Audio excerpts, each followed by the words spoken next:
Pricing your art with random numbers pulled out of thin air is costing you money and killing your confidence. Stop guessing what your art is worth and start pricing it like a pro. Let's get practical. Using a formula is a starting point. It gives you a logical, fact-based number you can stand behind.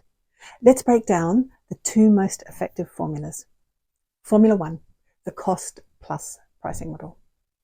It's a straightforward method, like building a custom piece of furniture. You have to account for the materials and the maker's time. And the formula is simple. Your hourly wage times hours spent plus cost of materials equals your base price. First, your cost of materials. Track everything, yes, everything, the canvas, the paint, and your frame. If you've used half a tube of a 20-pound tube of paint, then that's £10 to go in your cost column. Cost column? Don't know what that is. Cost column. Next, hours spent. Track your time honestly. This is your job. It's not a hobby that you're squeezing in, and you deserve to be paid for every hour.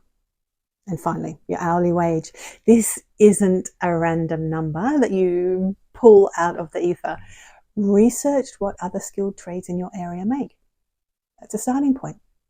If you're starting out, maybe your hourly rate is £25 an hour. Been at it for a decade with a trail of happy collectors, it should be much, much higher. Let's run an example. Say your cost of materials are £150, your hours spent are 30, and your hourly wage is £25 an hour. So the math is £25 times 30 hours plus 150, and that equals 750 plus 150 equals 900. That 900 is your base price. The beauty of this is that it guarantees you're always paid for your time and expenses. The downside is that it doesn't capture that special magic factor, which leads me to our next formula. Okay, this is the square inch pricing model. This is the industry standard for 2D works like paintings because it creates wonderful consistency across different sizes. And the formula is artwork height in inches times artwork width in inches times a dollar multiplier equals your price. The real secret here is the dollar multiplier. Think of this number as the volume dial for your experience and your reputation. So emerging artists, you're just starting, building your collector base. Your volume dial is set between, say, £1 and £3 per square inch. Mid-career artists, you have a solid sales history and a growing reputation, so you can turn up the dial a bit to £4 to £7 per square inch. Established artists with gallery representation and serious demands, you can crank that dial to £10 and way beyond. This is the formula I use for pricing my work. One point I will make though, that when you get into very large works, prices increase exponentially, so take this into account when you're calculating prices on larger pieces. Let's try it. Let's try this formula with an emerging artists pricing a 16 by 20 inch painting. So the height is 16 inches and the width is 20 inches. So the total square inches is 16 times 20, 16 times 20, which equals 320. And your multiplier is £2.50. So the calculation is 320 times £2.50, which equals 800. See how clean that is? A smaller piece is priced lower, and a huge 36 by 48 inch painting would be priced consistently higher, all using the same logic. And here's my critical warning on both formulas that I was talking about earlier. If you work with galleries, you absolutely must factor in their commission from day one. Galleries even typically take a 50% commission. So if your formula gives you a price of 800, that's your take-home pay. The retail price on the gallery wall will need to be 1600, and your prices must be the same everywhere. I can't emphasize how important this is. Undercutting your gallery is a guaranteed fast way to damage a really important professional relationship. It's like telling a friend you have their back and then tripping them.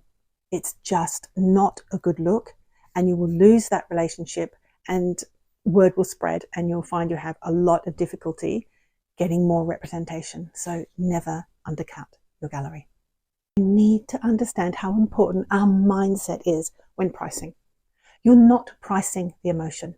You're pricing the value you're delivering. The value is a powerful mix a very powerful mix of three things: your years of practice, your hard-won skill, and your one-of-a-kind creative vision. Think of it this way.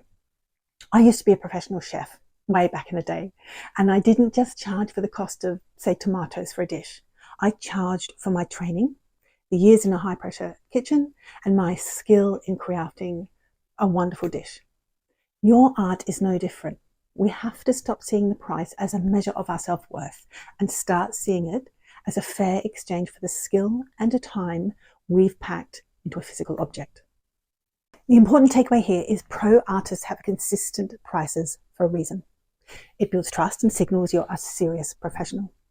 This mindset shift is your foundation. You are a skilled pro offering a valuable product, and it's time your prices reflected that. So the third strategy we're going to look at now is to know your market and strategically position yourself within it. It doesn't mean that you're just copying the artist in the booth next to you at the art fair. It means doing a little reconnaissance to make sure your prices are in the right ballpark. That's all. And how do we do this? I recommend browsing art websites, scrolling Instagram, and looking at artists at a similar career stage to you and using similar mediums. So if you calculated your price at £5,000, but artists with a similar experience are selling comparable work for £1,500, you need to revisit your numbers. Maybe your hourly rate or your square inch multiplier needs a little tweak for now. Okay, just for now. Positioning is also about realizing that your price signals value. If you're buying a parachute, for example, would you buy the cheapest one you could find? Probably not, because of, well, gravity. A suspiciously low price can make buyers think the work is low quality. A professional, well-reasoned price commands respect. As you start selling consistently, you earn the right to raise your prices. A small, confident price increase with every new collection is a fantastic way to build your market value over time.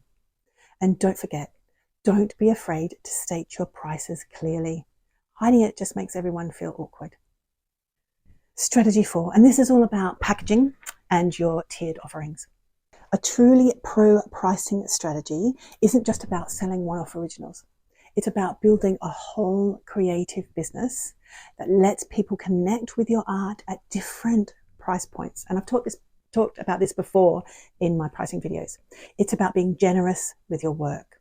And what I mean by this is, think of it like a movie release. Your original works are your premium top tier offering. They're the exclusive red carpet premiere, sort of like a one of a kind and of course they have the highest price and value. But what about those fans that can't attend the premiere?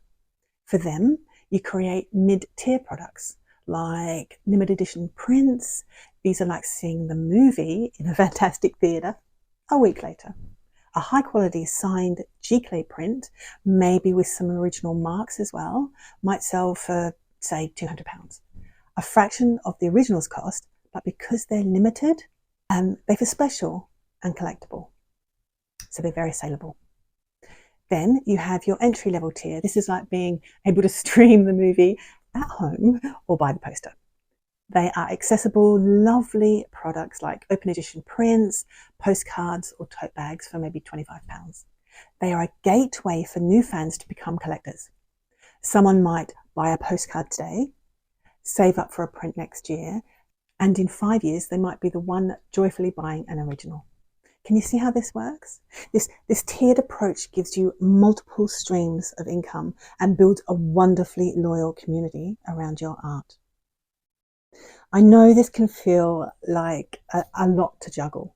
So to make it super easy for you, I've created a free downloadable art pricing formula cheat sheet. It has all the formulas we talked about, a guide to choosing your multiplier, and a final checklist to make sure you've covered all your bases.